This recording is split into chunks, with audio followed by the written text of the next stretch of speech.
E aí, já pensou em ganhar muito dinheiro com um canal de corte igual esse daqui que você tá assistindo? No primeiro link da descrição temos um aulão para você que quer começar um canal de cortes e faturar muito aqui na internet. Também teremos planilhas que irão te ajudar na hora de organizar a produção do seu canal. Tá esperando o quê? A astronomia usa muito. Por exemplo, o James Webb mesmo, né? A questão de, vamos encontrar um material que não pode aquecer tanto, então encontrar o berílio, mas o berílio tem um problema que ele não pega a luz muito bem, ele não reflete a luz muito bem, né? E a gente precisa de espelhos, então espelhos que refletem.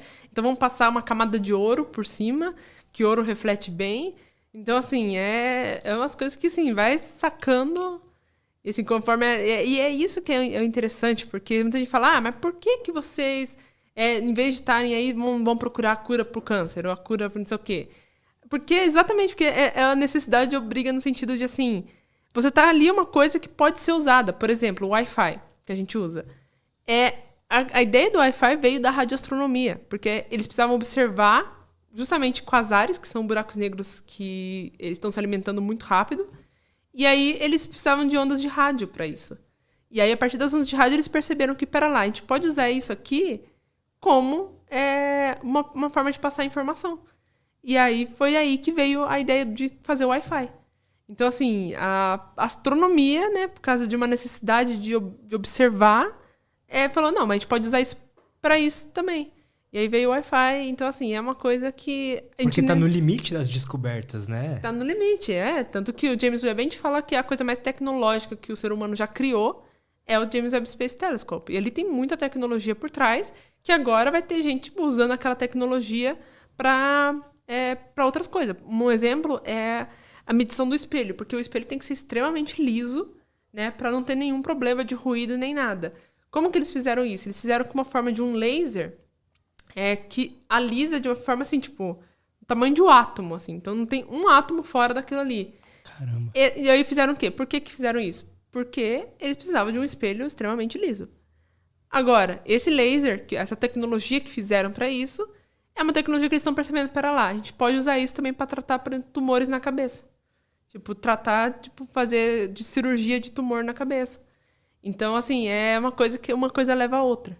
Então, mas assim, não vem a ideia de, vamos testar primeiro se funciona no tumor, e assim, correr risco de matar alguém, e sendo que a gente pode primeiro testar nisso aqui, e depois falar, peraí, se isso aqui tá funcionando bem para isso aqui, vai funcionar para cá também. Isso é um padrão que sempre acontece, a galera tá lá estudando astronomia e chegando nos limites do conhecimento, e isso acaba extrapolando para outras áreas?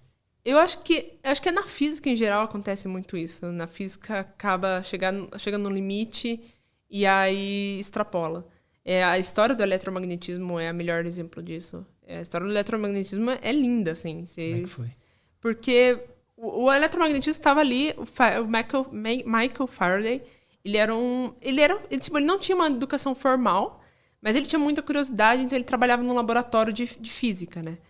E estavam estudando questões de bobinas, gerar bobinas e tal. E ele começou a jogar linhas de ferro, né? E aí ele percebeu que fazia contornos, né? Por exemplo, se você colocasse um ímã, fazia contornos ali e tal. E ele começou a ter curiosidade disso e anotar no livro dele. Tem até as anotações, se procurar na internet tem. E ele desenhava e anotava e tal. Ali ele estava entendendo o eletromagnetismo, o começo do eletromagnetismo, estava descobrindo o eletromagnetismo ali. Tanto que o Maxwell, anos depois, ele pegou aquelas anotações de Faraday e aí ele usou a matemática para juntar com aquilo lá, para explicar o que estava acontecendo aqui. Aí veio as equações de Maxwell. Quase muitas décadas depois, pegaram o Tesla e o Edison, pegaram as ideias de Faraday e de Maxwell, que nem imaginava que aquilo poderia ser uma aplicação para lâmpada, por exemplo. O Edison e o Tesla estavam lá e usaram aplicação para isso. Então veio a eletricidade da forma como a gente conhece. E aí, a partir daí, a coisa foi... E graças a eles encontraram uma forma de usar o eletromagnetismo para alimentar tudo que a gente conhece, a sociedade, né? A forma de como passa a eletricidade para todas as casas, etc. E aí, conforme isso, o tempo foi passando e as coisas foram melhorando. Hoje em dia, a gente está num ponto que a gente não consegue mais viver sem eletricidade, que a gente até carrega celulares. Sendo que o Faraday e o Maxwell, quando começaram lá atrás, Eles nunca nem pensaram na ideia de celular, iPad, enfim, lâmpada. Lâmpada mesmo, que veio décadas depois deles. Eles nem imaginaram o que é uma lâmpada. Eles estavam na pura teoria ali, né? Na pura teoria de, tipo, entender o que é essas linhas. Quando eu jogo ferro aqui, tem coisa, o que é essas linhas que estão se formando?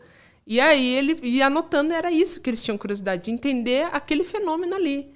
Não era tipo, eu vou usar isso aqui para acender a lâmpada, para iluminar casas e etc e tal. Então, e isso é até interessante da questão da ciência de base e aplicada, né? Porque aquilo era ciência de base, mais pura ciência de base, porque não tinha aplicação até ali. Veio a aplicação como? Com o Edison.